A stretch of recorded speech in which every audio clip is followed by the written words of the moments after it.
Oke mantapers, kembali lagi di channel YouTube saya Semantap. Nah, kalau tadi sudah nonton mengenai FGD, kita akan bahas berikutnya mengenai interview psikologi. Nah, buat teman-teman yang belum melihat tips and trick FGD, silahkan nonton dulu.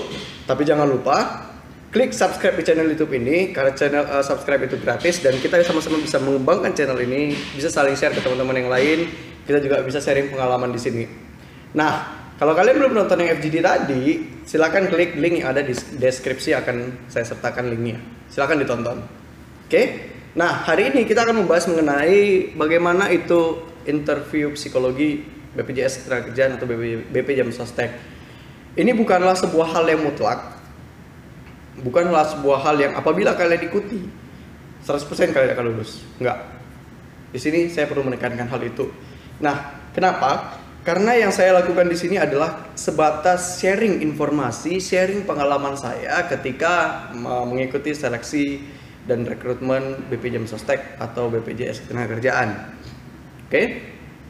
Interview psikologi adalah sebuah interview, sebuah wawancara untuk menilai bagaimana sih karakter kita di mata orang lain. Jadi seorang psikolog itu dia akan menilai karakter kita dengan beberapa pertanyaan-pertanyaan. Nah, pertanyaan-pertanyaannya secara exact itu tidak bisa saya jabarkan satu persatu, tapi hanya pengalamannya ini yang mungkin harus kalian ikuti. Jadi tips and trick dalam menghadapi interview psikologi ini adalah yang pertama, kalian harus benar-benar dalam kondisi yang fresh. Oke, dalam kondisi yang seger, jangan kondisi yang lemes, jangan kondisi yang ngantuk, jangan kondisi yang lagi banyak pikiran tuh. Aduh, nanti gimana ya? Aduh, nanti gimana ya? Dan jangan kondisi yang tegang. Gimana ya? Gimana ya? No. Santai saja, relax, dan kondisi kalian harus benar-benar fit, bugar. Oke? Jadi ketika kalian berhadapan dengan interview psikolog, nah, interview psikologi ini adalah kalian akan dihadapkan satu dengan satu antara kalian dengan si interviewer. Oke? Interviewer itu adalah orang psikolog asli, jadi dia akan melihat seluruh karakter dan gerak-gerik kalian. Jadi benar-benar dalam kondisi yang fresh, dalam kondisi yang siap secara mental. Kalian harus benar-benar pastikan bahwa kalian itu siap untuk menghadapi itu. Nah, itu ya, yang pertama ya. Nah, masuklah ke dalam sebuah sesi interview. Ketika dalam sesi interview, pertanyaan yang dilontarkan itu jangan khawatir. Pertanyaan-pertanyaan yang simple, yang hanya akan mengeksplor kepribadian, kehidupan, dan diri kalian, potensi kalian, itulah dia. Pertanyaan-pertanyaan itu akan seputar begitu. Jadi contohnya begini. Ketika kalian duduk, nah sebelum masuk ke sesi interviewnya, saya akan memberitahukan kepada teman-teman, ini adalah sebuah tips. Ketika kalian dipanggil, kan kalian duduk tuh di bangku partisipan, di bangku peserta.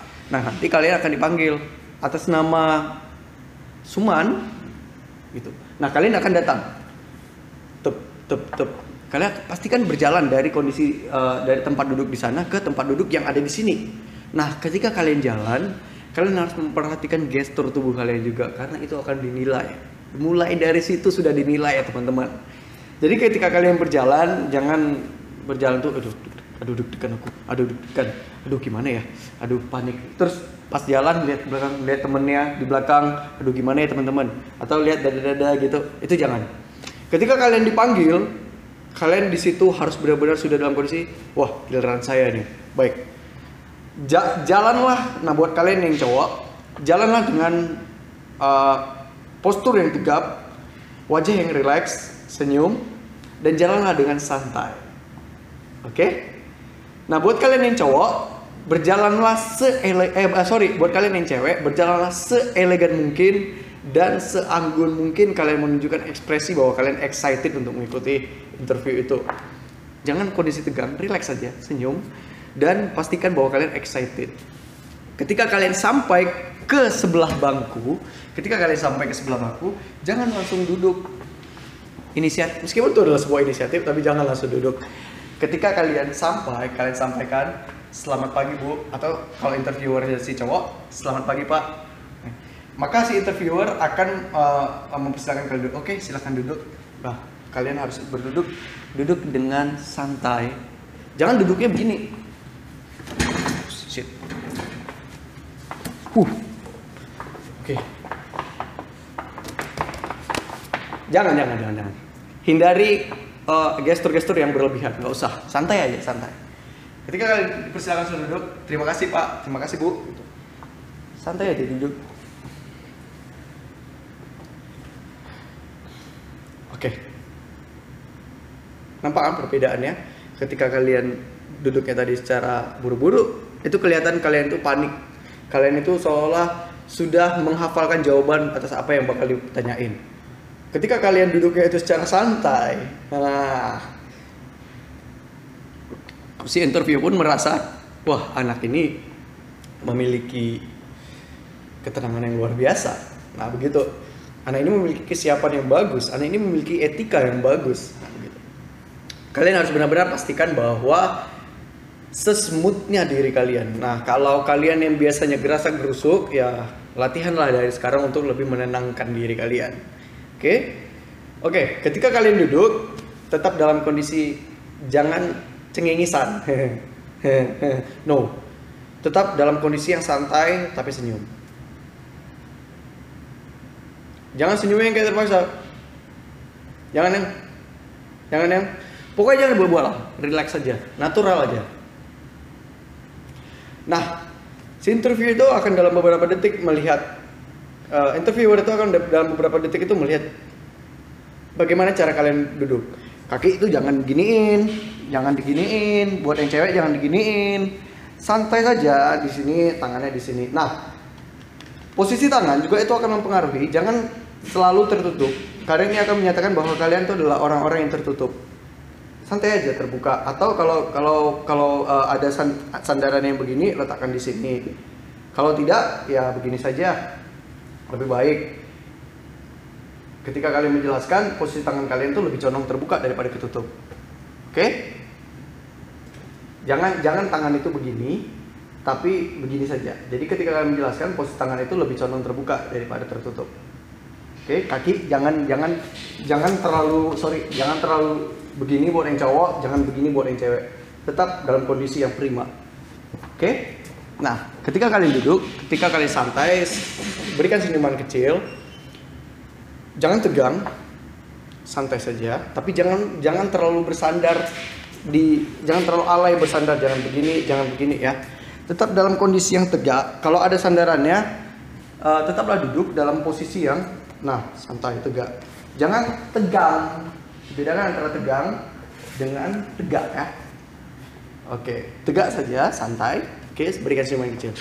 Maka interviewer itu akan pertama sekali bertanya, Mas namanya siapa? Mbak namanya siapa? Nah, jelaskanlah bahwa kalian itu saya bernama Sumanraj, Bu. Oh gitu, oke. Boleh Mas Suman dijelaskan kira-kira gambaran mengenai diri Mas tuh gimana? Nah, ketika saya di interview kemarin, itulah pertanyaan pertama yang saya dapatkan.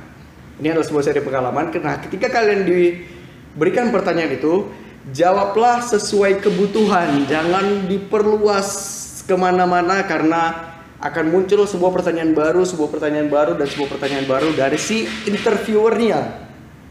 Tapi apa yang ditanya itu aja dijawab. Coba jelaskan diri Mas bagaimana, siapakah diri Mas itu sebenarnya gitu.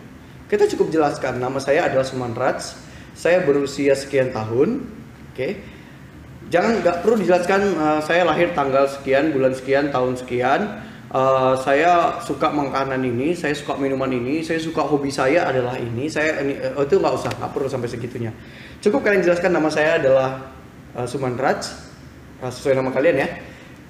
Nah, saya berusia sekian tahun, saya anak pertama dari 3 bersaudara di keluarga saya, dan saya tamatan dari sebutkan tempat kampus kalian. Contoh saya tamatan dari USU jurusan kimia. Saya tamat tahun 2014. Selesai. Nggak perlu kalian jelaskan diri kalian itu secara luas. Makanan kesukaan, minuman kesukaan, ukuran sepatu. Nggak perlu. Oke? Kenapa nggak perlu? Karena yang harus kalian jelaskan adalah sebuah hal yang bahwa itu adalah poin pentingnya di diri kalian. Kenapa kalian harus menjelaskan posisi kalian anak keberapa? Karena itu akan menentukan bagaimana kedudukan kalian dalam keluarga. Kalau saya, ketika saya anak pertama, artinya saya memiliki beban yang lebih berat di mata si psikologi dibanding adik-adik saya yang lain. Terus secara nggak langsung dia akan melihat potensi leadershipnya dari diri saya, potensi kebijaksanaan dari diri saya. Meskipun beberapa orang tergantung karakternya sendiri, apakah dia itu memiliki potensi kepemimpinan atau dia itu memang orang yang bijaksana, nggak peduli mau dia di urutan nomor berapa. Tapi tetap sampaikan itu, kenapa? Karena mereka itu pasti ingin mengetahui kedudukan kita di keluarga itu di mana. Supaya mereka dapat gambaran yang lebih jelas, kira-kira kita itu memiliki potensi apa di situ. Oke? Nah, setelah kalian ditanya itu, ketika saya kemarin waktu itu ditanya begitu, saya akan ditanyakan, kedua orang tua masih hidup? Nah, jangan langsung kalian terbawa emosional ketika ditanyakan hal ini. Jawab saja dengan jujur-jujurnya.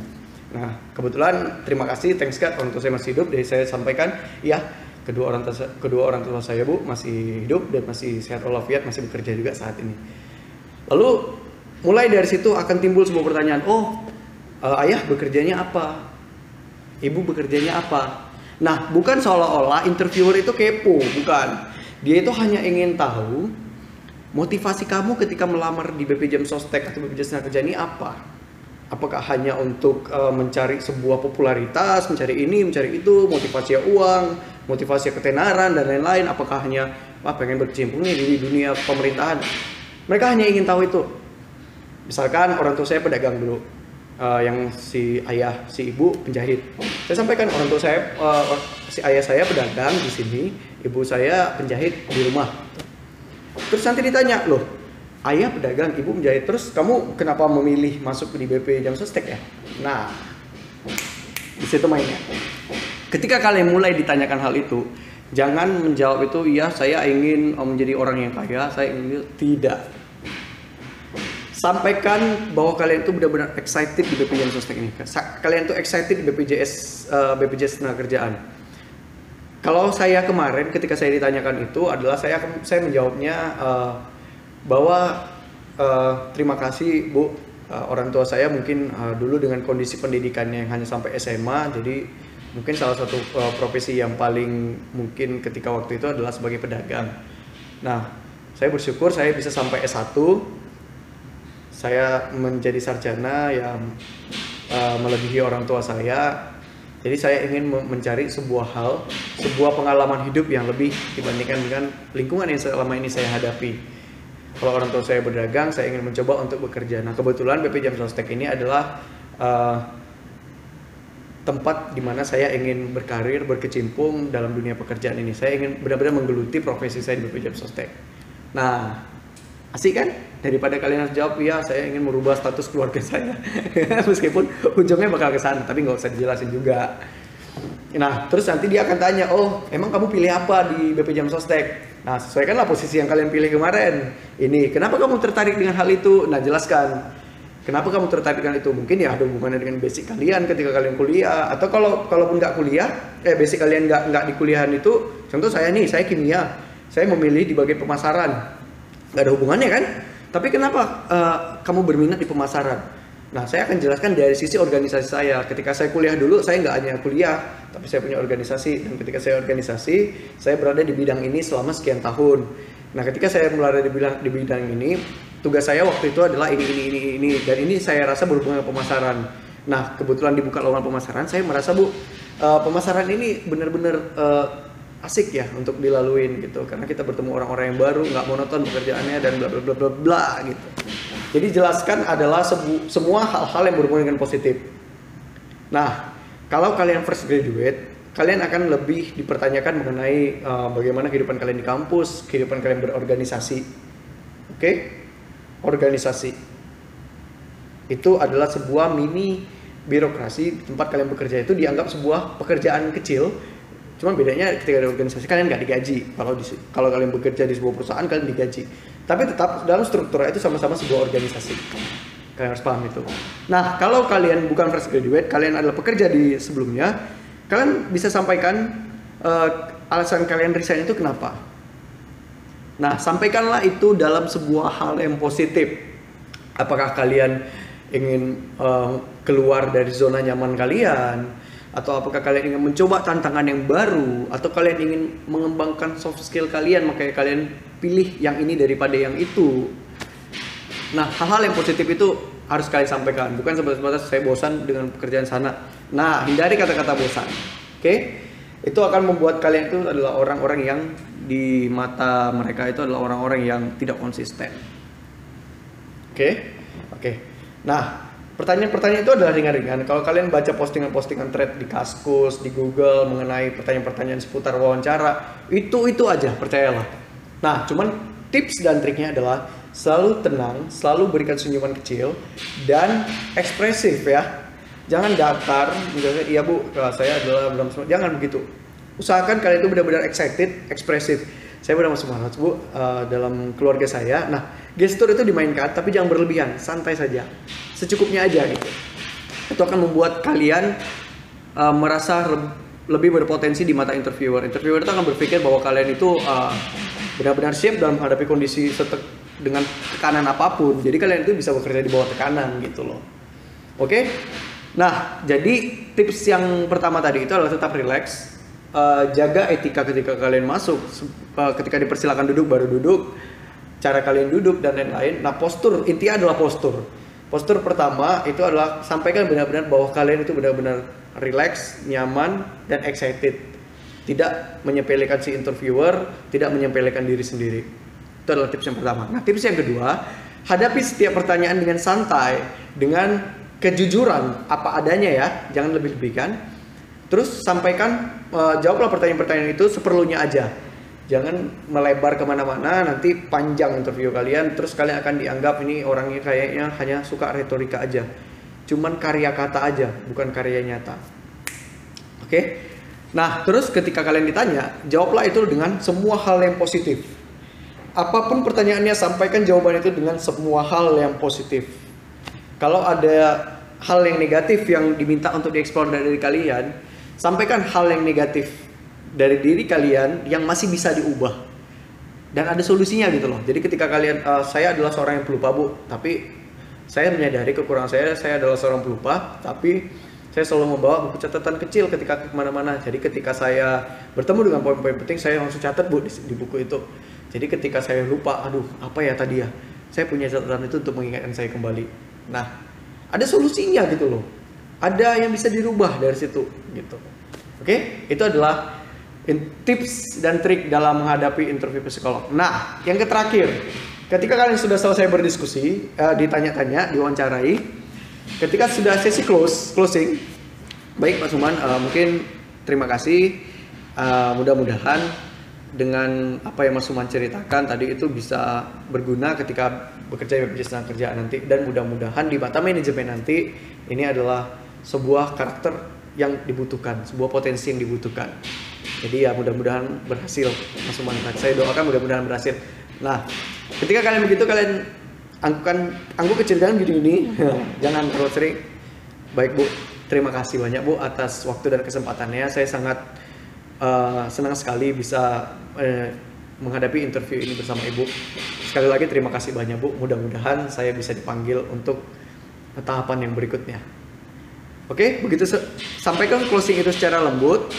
Nah, kalau ada ditanyakan sama interview psikolog, ada pertanyaan, usahakan selalu ada pertanyaan. Tapi pertanyaan itu jangan yang menjebak, jangan yang sulit, yang relax, yang ringan-ringan aja. Tapi kalian punya pertanyaan. Kenapa? Karena kalau kalian menyampaikan hal itu, kalian akan dianggap positif sama si interviewernya. Oke. Ketika selesai, maka dia pasti akan menyodorkan jabatlah tangannya, genggam, seolah-olah silaturahmi kalian itu kuat. Dan memang seharusnya begitu. Lalu terima kasih Bu, saya pamit.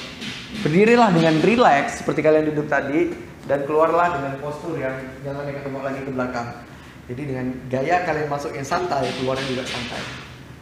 Oke, sekian tips dan trik saya menghadapi dalam interview psikologi. Mudah-mudahan teman-teman semua bisa mengaplikasikannya dan berhasil. Oke, sekian dari saya teman-teman. Jangan lupa subscribe channel YouTube-nya. Setelah ini nanti akan kita bahas mengenai interview user. Oke, sekian dari saya. Terima kasih dan sampai jumpa.